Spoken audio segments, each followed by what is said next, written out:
Yo tout le monde, c'était dit, j'espère que vous allez bien. Aujourd'hui, on va réagir à la vidéo de Foufa Sylvain. Live n'est pas dans la merde. Donc, on va voir ce qu'il va nous dire sur Sylvain Live. Mais en tout cas, on va voir tout ça dans la vidéo. Mais avant que la vidéo commence, il y aura le lien de sa vidéo en description, comme je le fais sur chaque vidéo. N'hésitez pas à vous abonner à la chaîne YouTube. Je pose de 1 à 2 vidéos par jour, donc vraiment, ça vaut le coup. Et n'hésitez pas à vous abonner à la chaîne Geek. Ça y est, on prend les streams aujourd'hui. N'hésitez pas, abonnez-vous, ça vaut le coup. Et sur ce, je vous embête pas plus et je vous laisse avec la vidéo.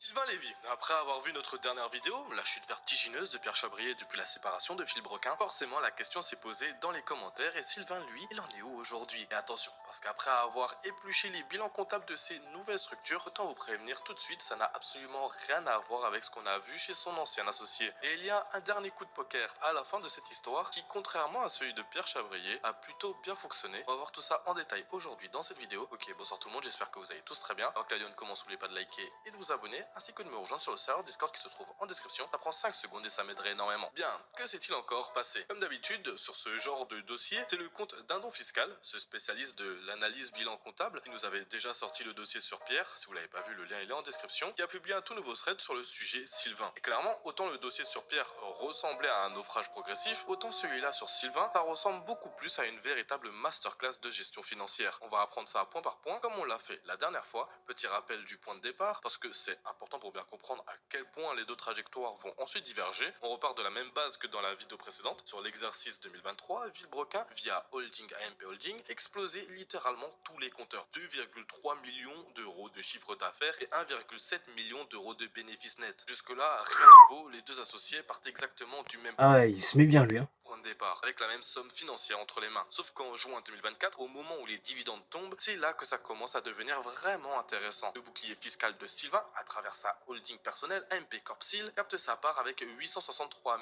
620 euros de résultats nets rien que pour l'exercice 2024. Et le détail qui fait vraiment mal quand on le compare au reste, c'est la rentabilité affichée sur ce montage, 756%. Je répète ce chiffre parce qu'il est juste hallucinant, 756% de rentabilité. Une rentabilité stratosphérique qui montre que Ah oui, quand même, l'ingénierie c'est plus que la moitié quand même. Ah oui, c'est bien quand même, hein.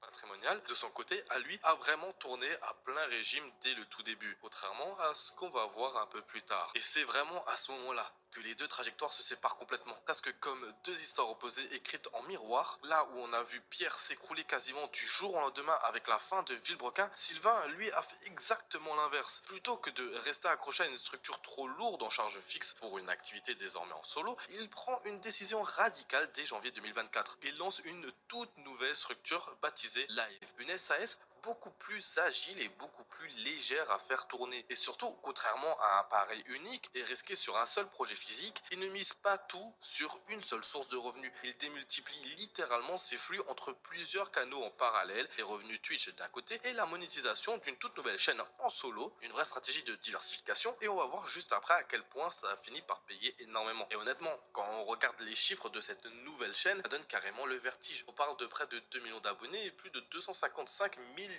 de vues cumulées à mi-2026. Rien que ça, pour une chaîne en solo lancée après un split aussi violent médiatiquement, c'est déjà impressionnant en soi. Dites-vous que sur la niche de Sylvain, 255 millions de vues, si on compte que en vidéo longue, on est sur un RPM moyen, donc vu pour 1000 vues entre 3 et 6. Donc je vous laisse faire les calculs et vous vous rendez compte que c'est assez abusé. Mais il y a encore plus fort, sa vidéo de contre-attaque a cumulé à elle seule 19,3 millions de vues. Et surtout, il accompagne de preuves concrètes comme la facture d'achat d'un objet à plus de 132 000 euros, histoire de bien couper court à toute rumeur. Et lors de cet appel, Pierre a dit un truc qui m'a vraiment surpris. Pierre a dit qu'il récupère la Phaeton. Il rachète la Phaeton. Que je sois d'accord ou pas. Et c'est là où je me dis, mais attends, si on veut vendre un truc qui appartient à l'entreprise, l'accord des deux. Enfin, on est d'accord. On peut pas vendre un actif de la société sans que les deux soient au courant et d'accord. On est pas d'accord? Comment ça, on n'est pas d'accord? Et c'est Je suis d'accord, je suis d'accord. Ah, je pour ça, il est un peu, voilà, mais bref.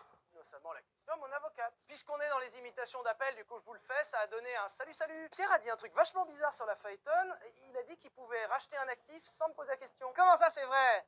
Ah, il peut le faire. Ça paraît assez incroyable à croire, mais Pierre et moi dans l'entreprise avons les mêmes pouvoirs. C'est-à-dire que si Pierre décide de vendre ou de se vendre la Phaeton, il en a un droit absolu. Il n'a pas besoin de mon avis et pas besoin de mon accord, et surtout si jamais il le fait, je ne peux rien dire. Et c'est justement comme ça qu'on en arrive au multiplat. Il a tellement eu le seum que je le coiffe au poteau, et qu'en plus ça va lui faire moins d'argent dans sa poche, et ben il en a fait une vidéo. S'il fait moins d'argent avec la Ricebox et le multiplat, il fera plus d'argent en faisant des vues. Et la personne qui trinque au milieu, Pile je gagne, face tu perds. Trop fort. Et surtout, on n'a pas parlé du dernier élément, le prix. Alors le prix, c'est un truc que vous pouvez pas voir parce qu'actuellement, personne ne connaît le prix auquel j'ai racheté le multiple. Alors je vous le dis en toute transparence et en toute bonne foi, il n'y a absolument rien qui empêche ni lui ni moi de parler du prix. Et le prix, c'est 132 000 euros. Autant dire que sur ce point précis, il a plutôt très bien réussi à retourner l'opinion publique en sa faveur. La chaîne repose d'ailleurs sur la même base éditoriale que Villebrequin, les mêmes codes, le même format, sauf que cette fois-ci, lui, il est en solo et c'est lui qui commande. Dites-vous que sur une vidéo de 1 heure à peu près, qui a été vue plus de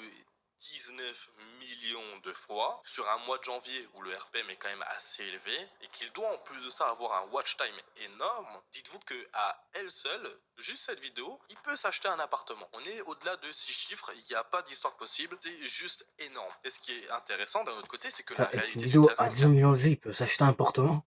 Ah, j'avoue qu'en effet, il est bien le Sylvain, il est bien. Et j'avoue qu'en effet, c'est énorme.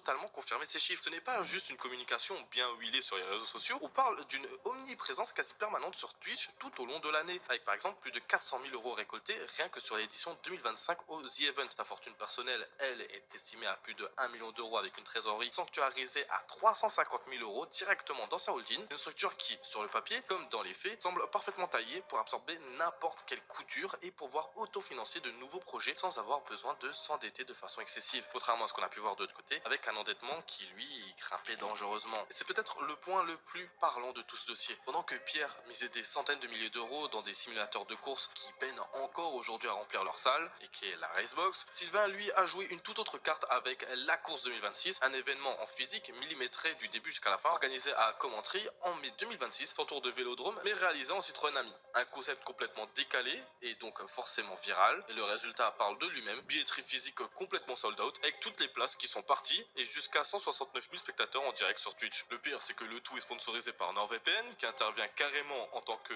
grand constructeur officiel de l'événement, du pur bénéfice, un pari Si jamais c'est totalement pas une sponsor ou je sais pas quoi, si vous voulez savoir.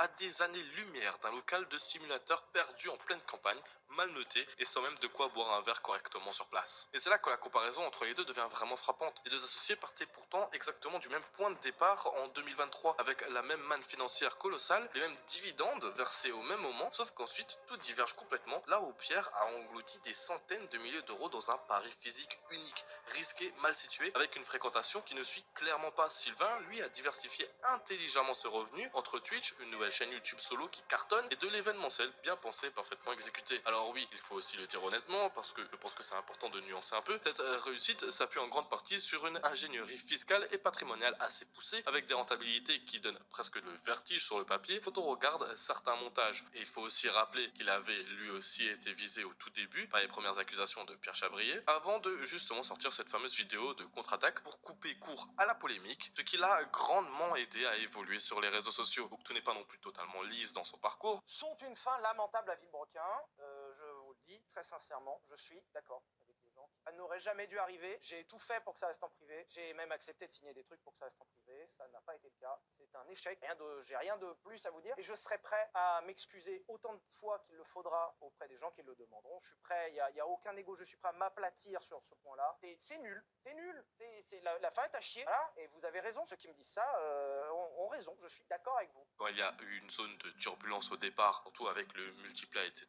Mais dans les faits, et c'est difficile de dire le contraire quand on regarde les bilans, force est de constater qu'il a clairement mieux su gérer l'après Villebrequin que son ancien associé, autant sur le plan financier que sur le plan de l'image publique. Et c'est aussi en grande partie pour ça que la grande majorité de la communauté continue de le soutenir massivement aujourd'hui, contrairement à ce qu'on observe autour de Pierre Chabrier, lui continue les réseaux et Pierre leur a littéralement mis un doigt. Comme le résume plutôt bien le dindon fiscal à la fin de son thread, passer de co-animateur à chef d'un véritable empire solo hybride rappelle une dure leçon. La hype sur internet peut parfaitement se pérenniser dans le temps à condition que la structure juridique et la ligne éditoriale pivotent intelligemment au bon moment et pas trop tard. L'argent des belles années fructifie uniquement si on limite ses charges fixes et qu'on prend soin de diversifier ses activités entre télévision, Twitch et événementiel physique, plutôt que de tout miser sur un seul projet. Deux trajectoires vraiment opposées pour deux personnes qui partaient pourtant du même point. Est-ce que vous pensez que c'est vraiment de la bonne gestion et de l'anticipation dans la part de Sylvain, ou qu'il y a aussi une bonne part de chance et d'opportunisme là-dedans? Moi, ce que vous pensez de tout ça en commentaire, je serais curieux de lire vos avis.